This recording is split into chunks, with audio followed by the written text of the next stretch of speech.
Glória a Deus, aleluia, Deus é bom. Vamos nesse momento ao tempo da meditação da palavra. Abra sua Bíblia no livro de Abacuque, livro do profeta Abacuque, capítulo de número 3.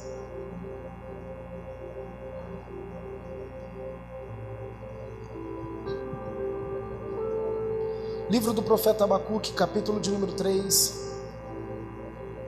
Somente os dois primeiros versículos, versículo 1 e o versículo de número 2.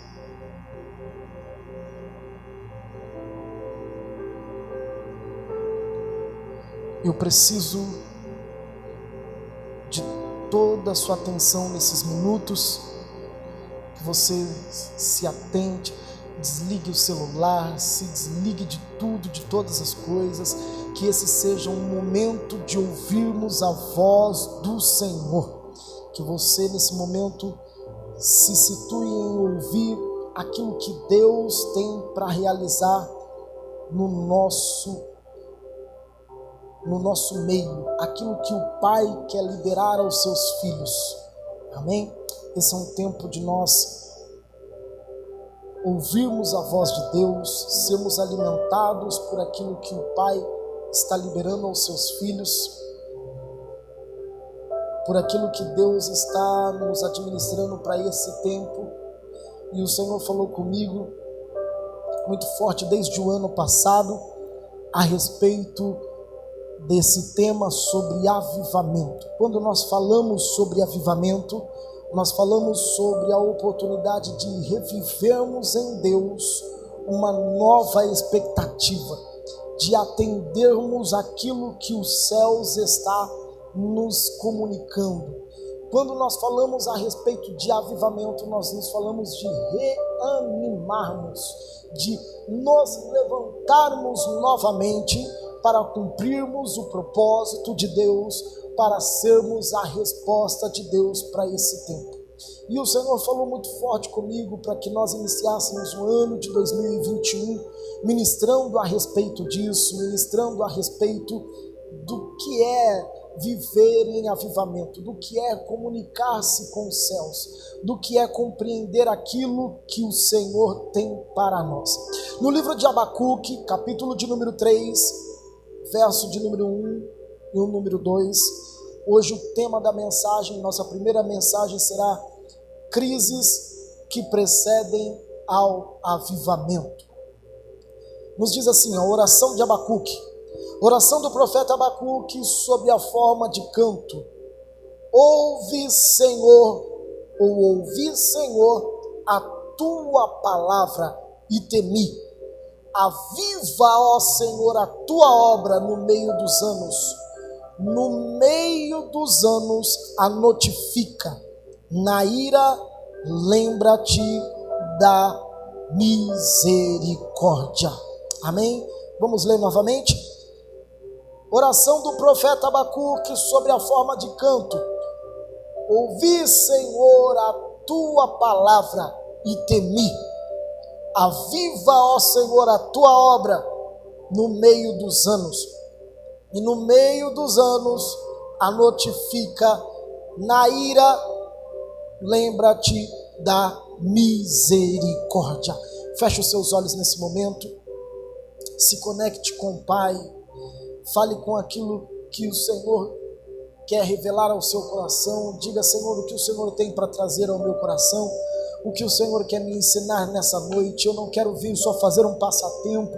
Eu não quero vir, ó Deus, para a tua casa só porque eu não tenho o que fazer aos finais de semana, ou porque eu me desprendi de alguma coisa, mas eu quero, Senhor, ouvir a tua voz. Eu quero, Senhor, nessa noite sair desse lugar, ó Deus, alimentado por tua palavra, saciado, ó Deus, por tua graça, por tua misericórdia.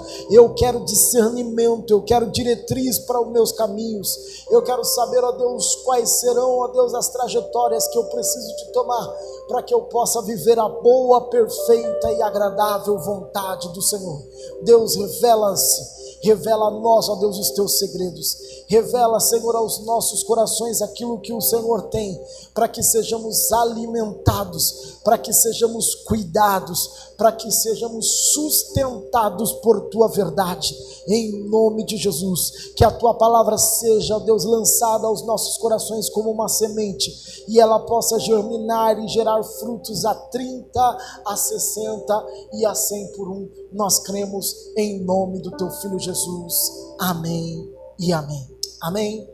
Meus amados, quando nós lemos o texto no livro do profeta Abacuque, capítulo de número 3, quando falamos a respeito de avivamento, a primeira coisa que vem na nossa mente é o que é avivamento. O que é o avivamento? E aí, para entendermos o que é avivamento, nós precisamos de discernir primeiro o que não é avivamento. O que não é avivamento? Avivamento não é movimento. Avivamento não é agitação. Avivamento não são festividades temáticas. Avivamento não são situações que nos levam a somente a momentos ou expectativas de êxtase, de grandeza que tenhamos a respeito do reino de Deus ou a respeito da obra de Deus, como muitas pessoas veem.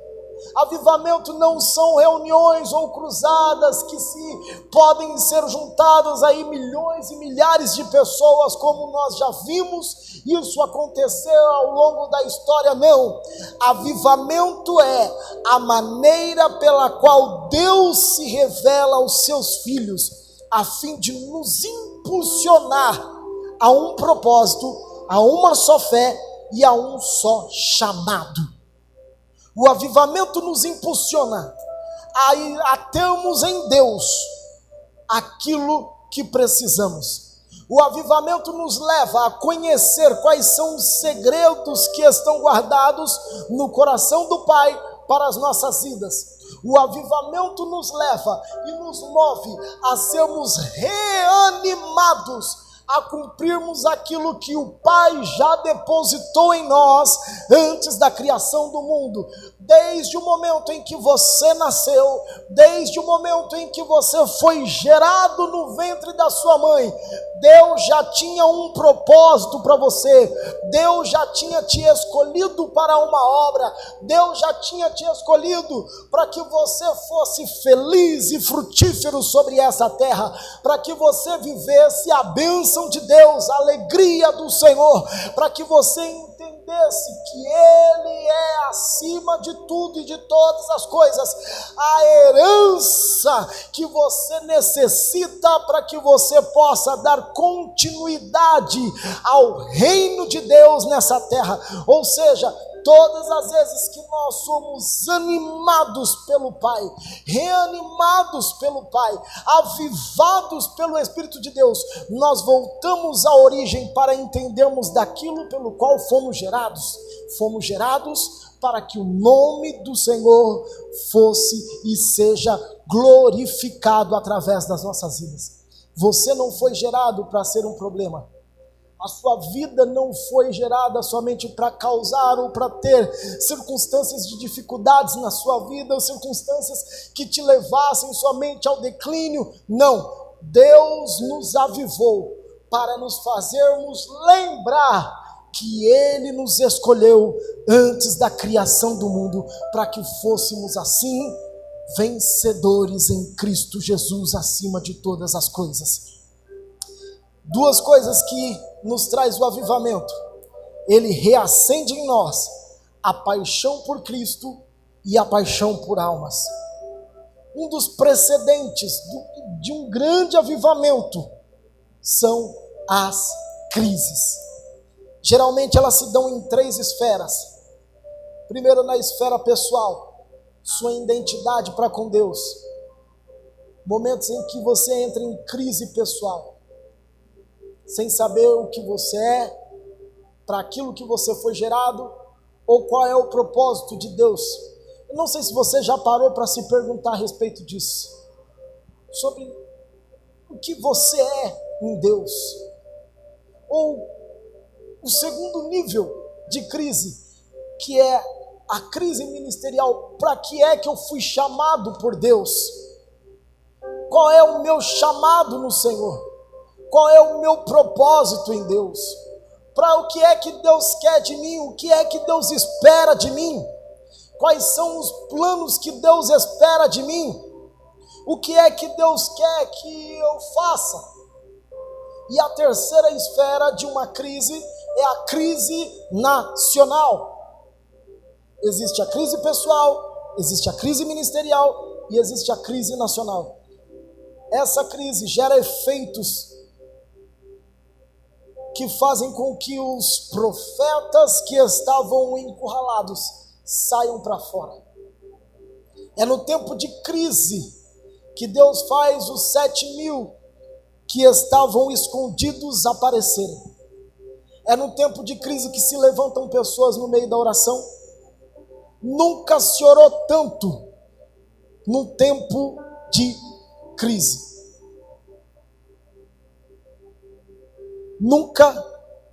Nunca se orou tanto nesse tempo de crise, em 2020. Fala a verdade.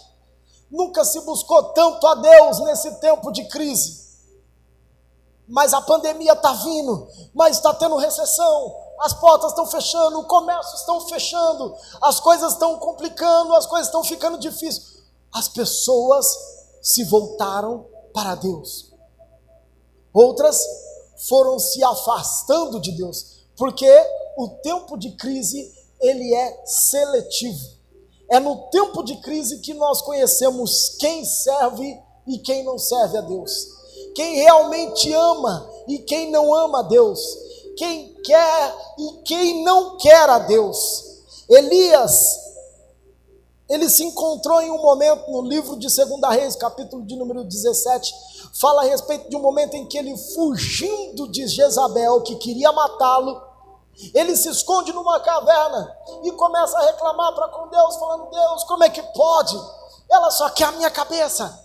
Eu sou o único profeta remanescente. O que está acontecendo? Até que chega uma hora que Deus vira para Elias e fala: ei, Elias, para de bobeira. Ainda existem 7.000 da qual não se dobraram. Ainda existe uma geração de profetas. Ei, preste atenção no que Deus está falando nessa noite ao seu coração. Existe uma geração de profetas que ainda não se dobraram.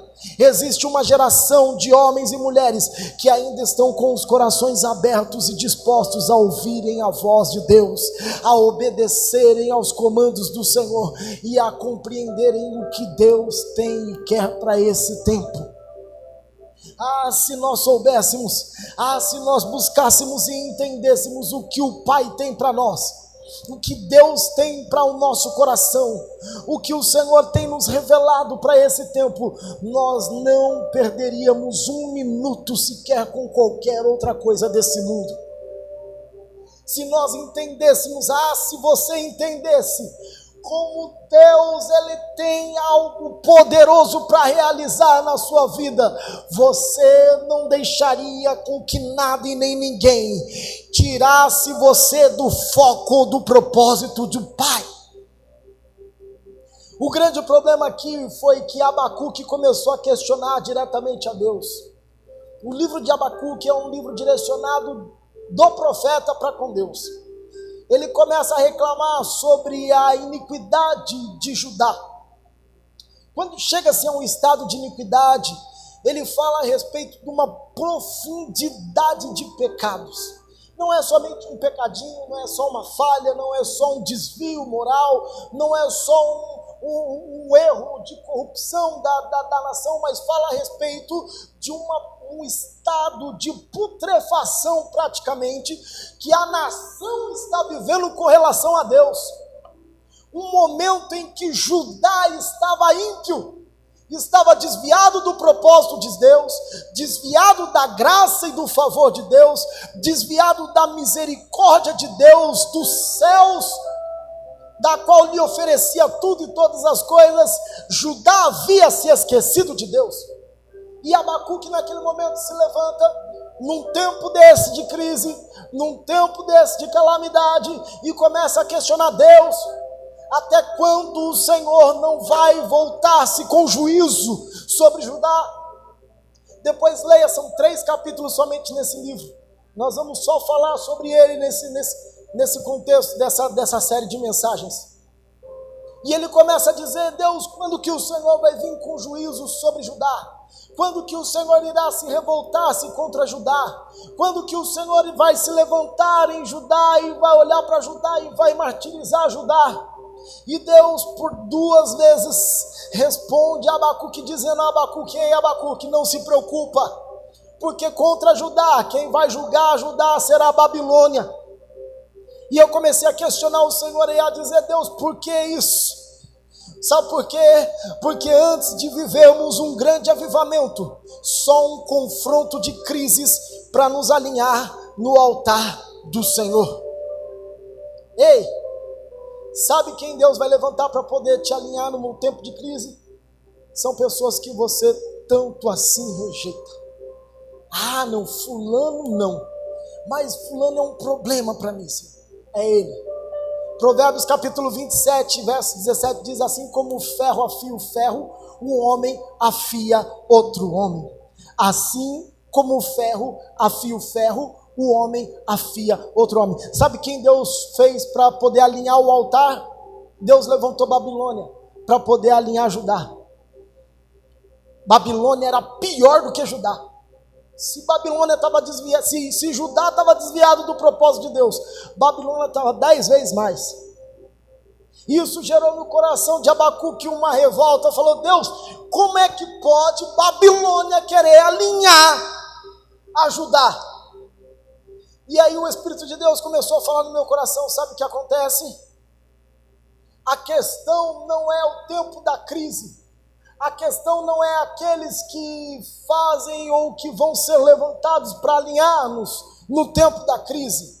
Mas a questão é o que é que a crise faz com você.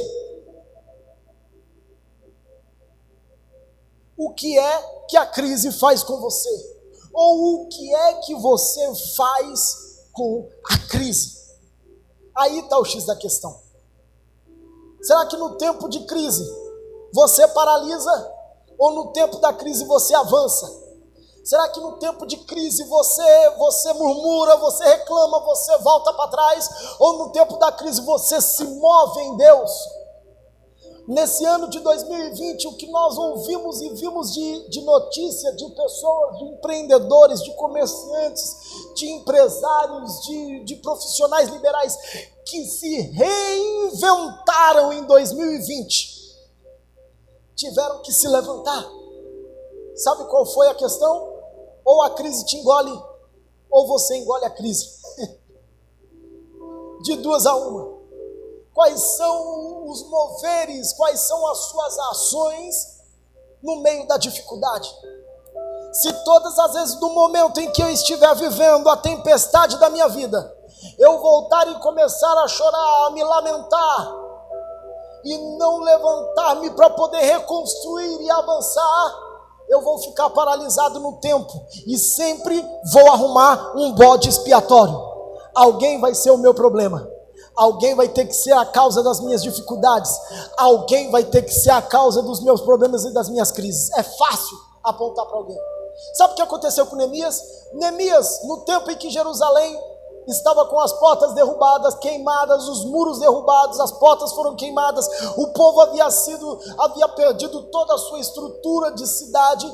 Neemias, mesmo não sendo de Jerusalém, ele se lembrou da terra dos seus pais, se levantou. Nos diz a palavra do Senhor que durante algum tempo, algumas semanas, ele pranteou, ele chorou, ele se compungiu por aquela situação, mas ele se levantou, pediu cartas ao rei, foi à reconstrução, reconstruiu as portas, reconstruiu os muros. Sabe o que o Espírito de Deus está nos ensinando?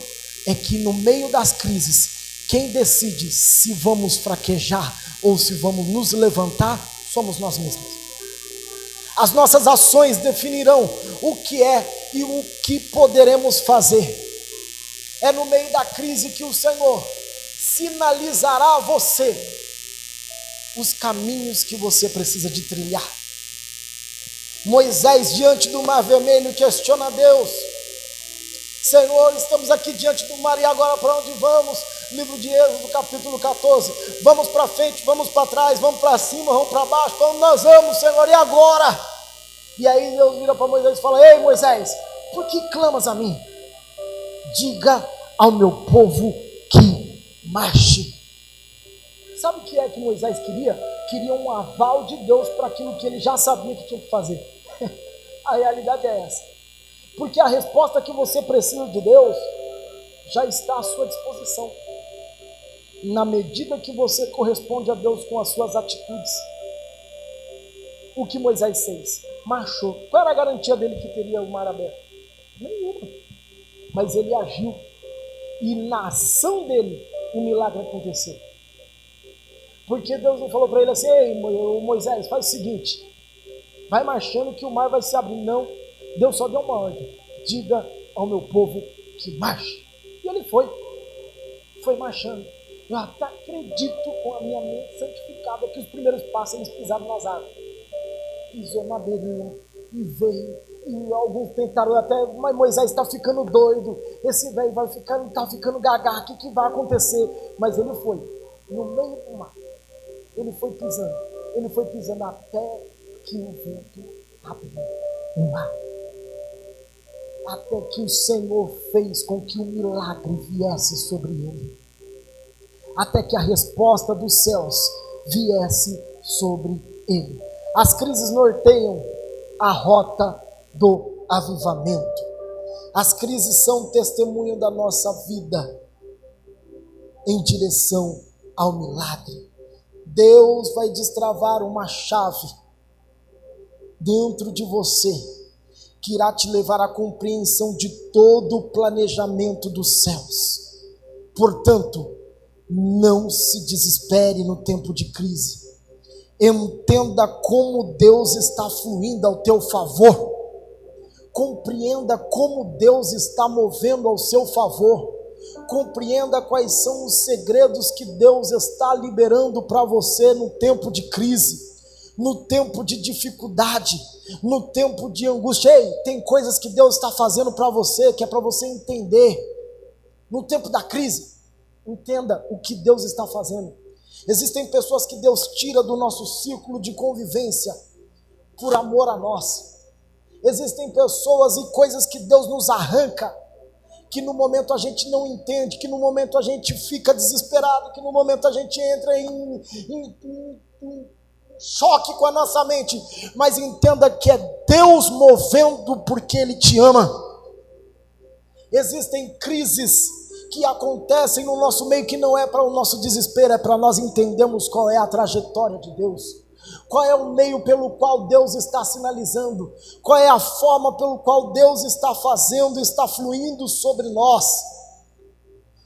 A crise é um dos precedentes de quem viverá um grande temporal de Deus na sua vida. Para quem está para viver algo espetacular de Deus, o que precede isso chama-se crise. O que o mundo passou em 2020 nada mais foi do que um precedente do grande mover que Deus há de liberar sobre a terra. Há um tempo de salvação sobre a nossa cidade, sobre a nossa nação, sobre o mundo. Há um tempo de liberações especiais dos céus.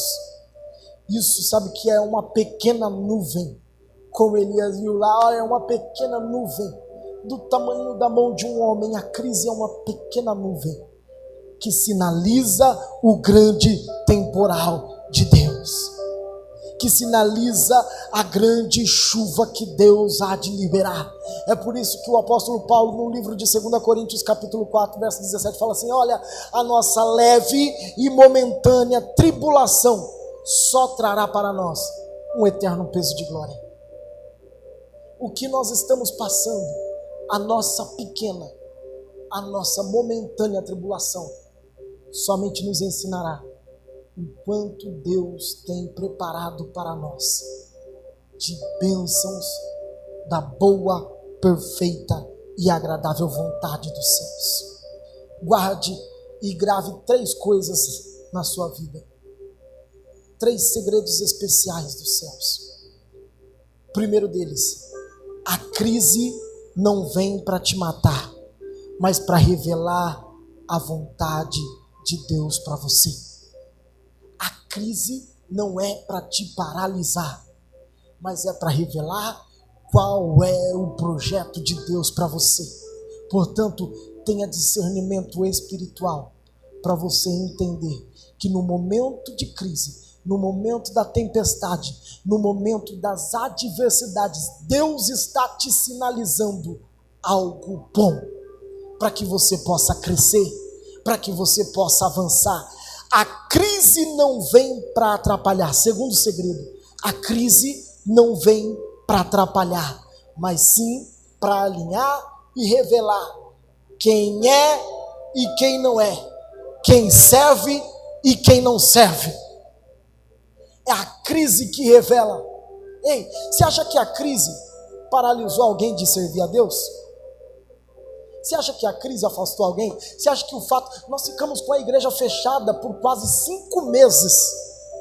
5 meses com a igreja fechada. Você acha que isso paralisou quem serve a Deus e quem não serve a Deus? Não. Isso só revelou quem realmente ama a Deus e quem não ama a Deus. Quem realmente quer e quem não quer a Deus. Porque a crise, ela não vem para poder matar e nem para poder tirar você do propósito, mas vem para alinhar aquilo que está no seu coração para com Deus. Porque quem está enraizado na rocha, quem está firmado em Cristo, quem está fincado em Cristo, ele não se abala com qualquer coisa. Pode fechar a igreja, nós faz o culto lá na rua. Pode fechar a internet, nós não vamos fazer culto na internet mais, não tem problema, a gente faz dentro dos carros. Não tem muita igreja que fez culto de drive-thru. Nós fazemos dentro do carro. Ah, mas fechou dentro do carro, não tem problema, a gente vai para qualquer lugar, mas a gente não deixa de servir e adorar ao Senhor. Ei, a crise só vem para revelar quem é e quem não é. Terceira coisa que você precisa de gravar: a crise vem para nos igualar à altura da mesa. Humildade. Na mesa, todo grande fica pequeno. Já percebeu isso? Quando você senta na mesa, está todo mundo na mesma altura, está todo mundo no mesmo nível, todo mundo falando a mesma linguagem, porque a mesa nos iguala, a mesa nos deixa no mesmo nível. A mesa nos leva a um nível de humildade. A crise nos leva a entendermos o nosso lugar em Deus. E o nosso lugar conosco. O nosso lugar no reino dos céus. Guarde isso no seu coração. As crises são somente precedentes para um grande mover de Deus para a nossa vida, para uma grande atmosfera dos céus que está varrendo a nossa cidade, a nossa nação, está varrendo o mundo. Entenda que a crise não vem para nos engolir, a crise vem para te despertar a entender o que Deus está sinalizando para esse tempo. Peça para Deus: Senhor, me mostre a nuvem.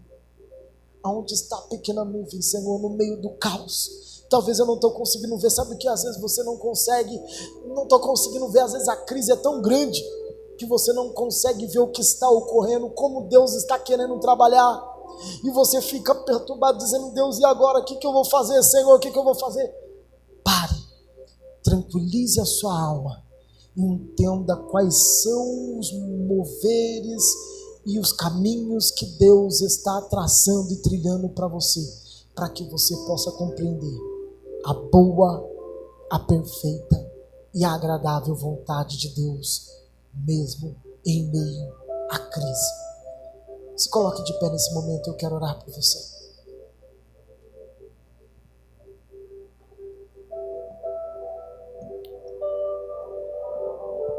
Feche seus olhos.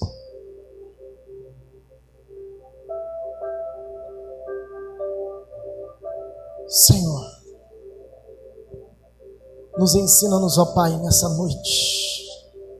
Nos ensina-nos a discernirmos, ó Deus, no tempo de crise, como serviremos ao Senhor. Ensina-nos a discernirmos, ó Deus, a Tua boa, a Tua perfeita e a Tua agradável vontade sobre nós. Ensina-nos, ó Deus, a caminharmos, ó Deus, e a compreendermos aquilo que o Senhor tem para os nossos corações. Ensina-nos a compreendermos quais são os níveis que o Senhor quer nos levar, aquilo que o Senhor quer nos ensinar. Ó Deus, o que precisamos de aprender no momento da calamidade, da dificuldade, da tempestade. Ensina-nos, ó Deus, a sermos uma igreja, Senhor, uma igreja relevante, uma igreja avante, uma igreja pujante, uma igreja que não desanima, que não paralisa. Deus, tenha, Senhor, misericórdia de nós, Senhor. Olha para nós, ó Deus, com um olhar de compaixão. Olha para nós, ó Deus, com um olhar de misericórdia, Senhor. Nós nos arrependemos, ó Senhor, diante da Tua presença. Nós nos arrependemos diante da Tua graça e pedimos, Espírito de Deus, olhe para nós, ó Senhor, com um olhar de misericórdia. Olhe para nós, ó Deus, com um olhar de graça e nos sustenta em meio à crise. Nos sustenta em meio, ó Senhor, às adversidades. Nos sustenta, Senhor, em meio às tribulações. Nos sustenta-nos, ó Deus, em meio, Senhor, às crises que talvez tenham tentado nos afogar. Nos revela-nos, ó Deus, aquilo que o Senhor tem, a boa, a perfeita e agradável vontade do Senhor. Que sejamos alimentados pelo Pai, que sejamos sustentados pelo Senhor, que sejamos guardados pelo Senhor, que compreendamos, ó Deus, qual é a Tua revelação para nós, ó Deus.